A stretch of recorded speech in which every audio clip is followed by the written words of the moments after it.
Welcome to another Coffee with Samso, where we speak to ASX companies and CEOs alike about their journey, about their strategy. I've got Ralph Winter back from Moho Resources, going to give us a chat about what they've been doing. It's been a while since we last spoke. So Ralph, let's hear it. Well, thanks for having me back. It's good to be back and having a coffee with you, Noel. Yeah. It's been a while. Or water. All water. Look, we've been extremely busy since the last time we caught up. I suppose the last interview we had was the Ryan Noble one with CSIRO about our hydro geochem at Empress Springs. We finished that, and now we're waiting on the final results to come back from CSIRO. They're doing all the interpretation of the data. And I suppose them, like everybody, has been held up because of COVID. You know, everything's sort of been dragged out probably 50 to 75% longer than you would have thought. So we were hoping to have those results in prior to the end of the year, but it didn't quite work out that way. So we should have that out within the next probably month or so, I think. And I'm told the CSIRO are pretty happy with the results that have come in and looking quite interesting. So we're quite keen to see what comes out of that. But what will happen from that, I suppose, is that we'll be able to generate probably heat maps around the different bores and really see where there might be sort of areas of interest, and then we can look at overlaying all our other geophysics, our gravity and our mag and all that kind of stuff. And then we can look at doing some really good targeting in terms of further drilling. But what I'm told, it's sort of consistent with the work that we've been doing, and it's been highlighting some areas that we hadn't really focused on too much, and confirming other areas that we'd had some good success in. So like I said, we're quite keen to see how that all plays out. But I guess it's watch this space and see what comes out in the not too distant future. Also, since then, I suppose, the last time we talked about how Moho was on the strategy to monetize East Samson Dam, which is near Kalgoorlie. That's still the case. We've been doing a lot of work there in terms of the pre-mining studies. So what we did post what we last talked about was we've done a diamond drilling campaign there, which is primarily centered around geotechnical and metallurgical work, but also chasing some high-grade stuff as well. And really just to see where your pit walls are gonna sit, and the structure, the geotechnical structure of the soil and geology. But also we've then also got some good samples to send in for our metallurgical work. So we've just started a master composite metallurgical program with those samples. And the idea of that is that obviously our original metallurgy, we got 96% recoveries, which was fantastic from our point of view. But what we've done is we've now got a master composite which really refines it down to sort of the base elements of what is required for the metallurgy, which we then provide to the toll treatment providers. So like I said, we've been discussing toll treatment agreements with a few different providers for a while now. But really this master composite will give them the comfort that the ore we're looking at processing through their plants is really going to fit in with what they're processing and will suit their mills, I suppose, really. Once that's done and the scoping study's done, we'll then be able to lock in a firm contract to really get that developed. But like everybody else, every man and his dog is now mining and pushing stuff through to toll treatment plants, so they're all very busy at the moment. So we're just, if we can get it as close as possible to what they're currently mill anyway, then it'll be an easy choice for them to say, well, we'll take your ore over somebody else's, because they don't have to make any adjustments within the plant. So so we're sort of working through that process at the moment. Following the diamond drilling, which we finished late December, we started our RC program there as well, which is the resource definition drilling for the RC. And we drilled 45 holes there. We finished that in early January, so the guys didn't have much of a break over Christmas. We did a bit of a heritage survey around the 30th of December, and then on the 1st of January we were drilling again to finish the RC program. And that all went very well, the RC drilling, but like I said, the labs are all backed up. They closed for a week over the holidays, and we're now being told that samples are taking 6 to 8 weeks to get results back, and that's not slow go, that's sort of expedited as well. So so we're still waiting on some of those results. We've got our first batch of 9 results, which is on the southern end, and the deeper end of the pit, and it's really sort of more on the extremity of the southern end. And the results are consistent with what we'd released before, so it gives us confidence that the pit's going to be consistent down that end at least. And we're waiting on the following results to come out probably over the next 4 weeks, I'd say, give or take.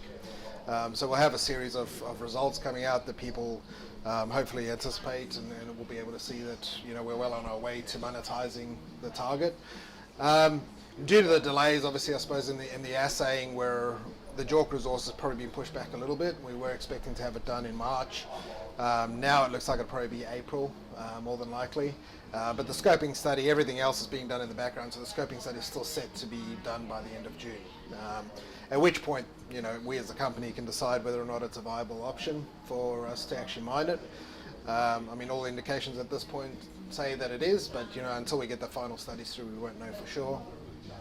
And look, I mean, based on the current gold price, I know gold's pulled back a little bit, but there's still a healthy profit in there based on our original sort of desktop study that we did on the profitability perspective of it. So we're quite happy and moving forward with what we're doing. We don't see any major issues coming up, at least at this point, and once that scoping study's in place, we'll sort of see where that takes us. And then following on from that program, the RC program at East Hampson Dam, the guys went directly from there to our Barracoppin project. So we had a co-funded drilling campaign approved by the WA government for $147,000. That was for 25 RC holes and 3 diamond holes. So basically they went straight from East Hampson Dam, headed to Barracoppin and started drilling there. That's a bit of a different beast there because we're on farmland, so it's all pretty clear, and we have very good relationships with our farmers there, which is fantastic. We hit a little bit of salty water in a couple of the holes, but the farmers were really great about it. They let us dig some sumps and really just do what we needed to do, and they were very happy and very cooperative with the whole process. So I'm told it went very well, and the guys were running PRXRF over all the samples as they were going. So we're getting some nice indications of pathfinder elements and so on as well. A few interesting surprises, I'm told, in there in the geology that they weren't expecting as well. So yeah, it'd be very interesting to sort of see how that comes out. When we'll receive that, I don't know. With the labs, given that we did that drilling after East Hampson Dam, we're probably waiting maybe 6 weeks for some results to come through. But if they come in batches, we'll look at pushing them out to the market. So at least there's a bit of a flow of news out to the market. But I suppose the one thing to bear in mind is that until you get all those samples and you can really analyze it as a whole, it's very difficult to make assertions as to what's there and what's not there and all that kind of stuff. So I guess some people might be hesitant to sort of just put out little bits and pieces because then people might get the wrong idea on things as well. So, but look, we'll see what it comes back as. If we get it all in a big batch and we can put a nice sort of story together and in terms of what we're looking at, then fantastic, we'll do that. But I think everyone's very keen to see results come out, shareholders included, obviously. And the guys are, like always, they've always sort of said they think this is a potential sleeper project for us, and they're quite keen to sort of see what comes out of it. So as part of the co-funded drilling, we've also got the diamond drilling we've got to do. So we're going to do 3 more holes of diamond drilling. I think that's booked in, if my memory serves, at the end of this month. Rigs are incredibly difficult to get a hold of at the moment. We're trying to locate an air core rig to do the extension drilling at Tyrrells at Silver Swan. And we're being told there's at least a 6-month lead time, on rigs, on air core rigs for that at the moment. So, we're trying to sort of do our best to sort of keep to our plans that we had in place. But, given all the delays and so on, we can only do what we can do at this point. But if we can get an air core rig sooner, we'll obviously get in there and do some drilling sooner. The wet season for Emperor Springs looks like it'll probably allow us to get back on the ground around May. And we've sort of been putting a plan together. Once we get the hydrogeochem, we can obviously plan the holes, and we can then get out on the ground again and do some more work as well. So it really sort of depends on lots of different factors. Air core rigs in Queensland are even harder to come by because they very rarely actually use air core in exploration in Queensland, as you well know. But we've had very good success with air core drilling over there when we've used it previously, so we were keen to get out there again and use the air core to do the further drilling. So yeah, look, I mean, in a nutshell, that's sort of where we're at with everything. We're I suppose everybody's kind of getting back into it. The guys have just coming back from the field now, packing up after the Barracoppin program's finished. And, obviously need a little bit of a break because they've been sort of, working very hard over the last 3 or 4 months pretty consistently. Doing a fantastic job, and, can't fault them for that at all. So, but, we've also got to keep things moving, and when the results come in, we can start interpreting it and so on as well. And then plan the next programs as we go from there. So, yeah, all go. Yeah, the East Samson Dam, I guess, is the go-to project for you guys, I guess, going forward. But what really is intriguing for me is your two outliers, your Barracoppin and your Emperor Spring, because exploration-wise, I mean, it's all about those initial drills and getting those sort of indicators of where things are, because that I've spoken before in previous videos. That Barracoppin, that wheat belt area is slowly now opening up, and the prospectivities being realised over thanks mainly to Julimar and Chalice and those guys opening up. But Tampia and those and Etna May and all this, it's been there for ages, right? It's just that, and then as I've mentioned before, you've got Boddington down the bottom, who's been there for decades, but no one's really pushed that section. They seem to be very isolated in pockets, and now suddenly everyone's looking at, potentially there's another belt coming through. That's right. And I like a Barracoppin one because it's in that mix of where potentially you could find the next Tampia or etc., or the next Boddington, son of Boddington, or whatever you want to call it, though. That's right. How much thinking have you guys put into, what you could do or what you could get out of that wheat belt? Well, look, we're, as an exploration company, you're constantly on the lookout for how you can expand or improve or find new discoveries. So we're always looking at how we can interpret not only what we're doing, but what our neighbours are doing and what close neighbours are doing in relation to where we are. And like you say, if you have a belt developing, then there's obviously scope to expand where you are and sort of encapsulate a lot of that. So that's why we've spent a lot of time, I suppose, picking up additional ground around our tenements, not only at Barracoppin, but at Silver Swan North and also at Emperor Springs, because we've been very cognizant of the fact that, you're obviously not an isolated, pod. There's other things that can happen along that stretch. So, look, we're constantly evaluating and assessing the interpretations that we get through. Look, like a lot of guys, a lot of other companies as well, they look at what their neighbours are doing or other peers in close proximity, and then they go, oh, wait a minute, that kind of could be something that fits in with what we're doing, and you can really then take it forward and expand it from that point of view. Sometimes it works, sometimes it doesn't, sometimes there's reasons why it exists there, but it doesn't exist here, and that's really just the process of exploration. It's really... I suppose we liken it to being an investigator. You're putting together pieces of a puzzle. You're trying to figure out, where something exists based on other information that doesn't necessarily directly relate to it. So, I mean, Shane, our MD, is always talking about it like, you're a police detective or something. You're taking bits and pieces of clues here and there and putting it all together. So I kind of like that analogy. I think it's quite apt for geologists and exploration in general. It's obviously very different to mining, where you got more certainty in terms of things. You drill there, it's not there. You drill there, it is there. Within the mine site itself. But with exploration, it's a little bit more vague, and you've got to think more outside the box in terms of how to find what you're looking for. So yeah, from an exploration geologist, I guess you should hear us when we've had 3 glasses of red wine. I've been there. But the great thing about our industry at this point in time is that funding is out there. You can get them, and people are spending money on the ground, and discoveries are being made, and everything's becoming more aware, and every potential prospect is gaining more reality status. Because you could go out there maybe 5-6 years ago, I think I can find this in the wheat belt, and they'll go, oh, very unlikely.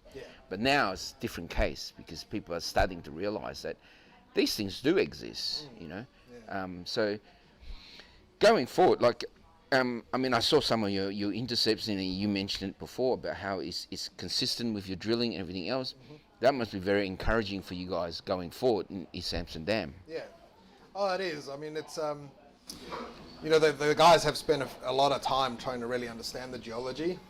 It's not a straightforward, just long straight belt of a shear zone or whatever it is.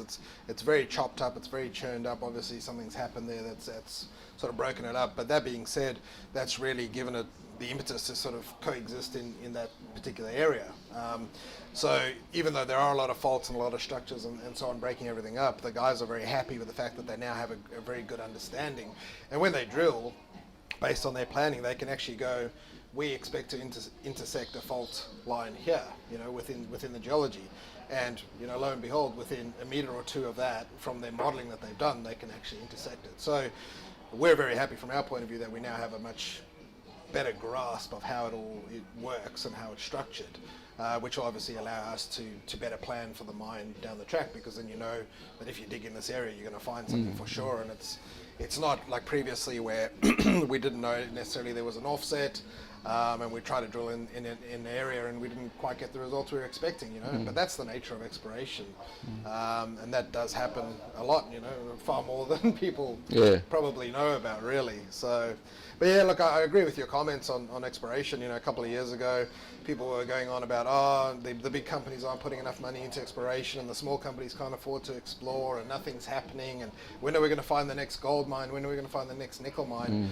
And I think we've reached a critical mass now where the money's come back to the industry because of the need for it, but also because people are making those discoveries, and you're getting other people then starting to work around them. So that critical mass really builds up on the potential for discovery and development. So I really think it puts Australia in a really good position in terms of the mining and exploration industry. We're one of the leaders in the market, I guess, apart from maybe Canada at this point in time. And because we've, as a country, handled the COVID situation so well, people really do look to Australia as a bit of an example of what to do and how to move things forward, So, look, I mean, I think there's only good things to come for us as a country and as an industry over the next few years, for sure. Yeah, I mean, one of the things I liked, initially when we first did the first Coffee with Sam, so way back, long time ago, was the fact that I saw East Samson Dam or your Silver Swan project as something that you're almost on the 1 foot in the nickel sphere and 1 foot in the gold sphere. And that area has long had very little attention to since, the days when nickel was big. Yeah. And again, like I always say, that Northern Wiluna Belt is so massive. And if you look at the number of potentials in there, every square inch is a potential. Yeah. Because a mine's only 100 meters long in strike. That's right. And that's a big mine, right? Yeah. And there are many, well-produced mines that are 50 meters in strike, right? Yeah. And as we all know, the old timers were just a hole in the ground, and they made a living. Yeah. So, how is there opportunity that you guys are looking at in that space? In that? Oh, most definitely. Yeah. I mean, I guess we've always sort of said that we're unashamedly a nickel and gold company, and we've got Terry Streer as our chairman, which is, he's a nickel bull from way back, obviously. The initial nickel exploration we didn't quite yield what we had anticipated, and that was really based on a geological offset that we didn't really know about previously. So what we've done over the last couple of years is we've actually pegged additional ground which surrounds Poseidon's Silver Swan nickel mine, as an example. So we now have we surround them on 3 sides. The northern side where we did have ground, that was the ground which we really did explore. We drilled a lot of holes. Didn't really come up as we expected because of the offsets. And we're expecting those tenements to actually be approved very shortly. So once we get that in place, we'll then sort of reignite our nickel exploration a bit more as well.